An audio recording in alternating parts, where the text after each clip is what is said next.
लाल कोंबडी आणि आळशी मित्र. एकेकाळी एका छोट्या गावात एक मेहनती लाल कोंबडी राहत होती. तिचे 3 मित्र होते, एक कुत्रा, एक बदक आणि एक मांजर. पण हे तिघेही खूप आळशी होते. दिवसभर खेळणे, उन्हात पडून राहणे आणि झोप काढणे एवढंच त्यांचं काम. एके दिवशी त्या कोंबडीला जमिनीवर मक्याचा एक दाणा सापडला. ती खूप आनंदी झाली आणि लगेच आपल्या मित्रांकडे धावत गेली. आपण हा दाणा पेरूया का?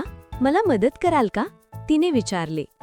कुत्रा म्हणाला, मी नाही, मला झोपायचं आहे. बदक म्हणालं, मी नाही, मला पाण्यात खेळायचं आहे.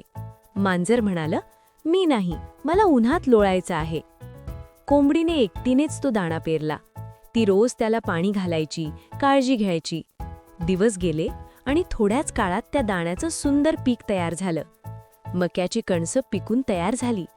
कोंबडीने पुन्हा मित्रांना विचारलं, आता कापणी करायला मदत कराल का? पण पुन्हा तिघांनी नकार दिला. मग कोंबडीने एकटीनेच कणसं कापली. ती गोळा केली आणि एका पिशवीत भरून गिरणीकडे गेली. गिरणीवाल्याने तिच्या मेहनतीचं कौतुक केलं आणि तिने आणलेल्या कणसाचे एक पिशवीभर पीठ बनवून दिले. कोंबडी खूप आनंदाने घरी आली. तिने त्या पिठापासून चवदार सूप तयार केलं.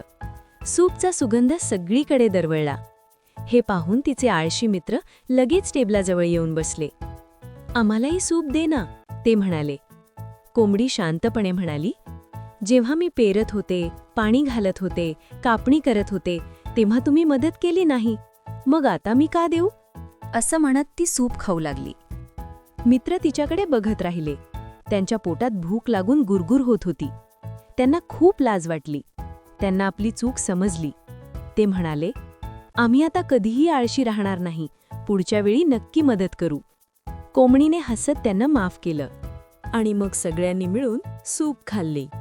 बोध: कष्ट केल्याशिवाय फळ मिळत नाही. लाईक करा, सबस्क्राईब करा आणि गोष्टींच्या दुनियेत सामील व्हा.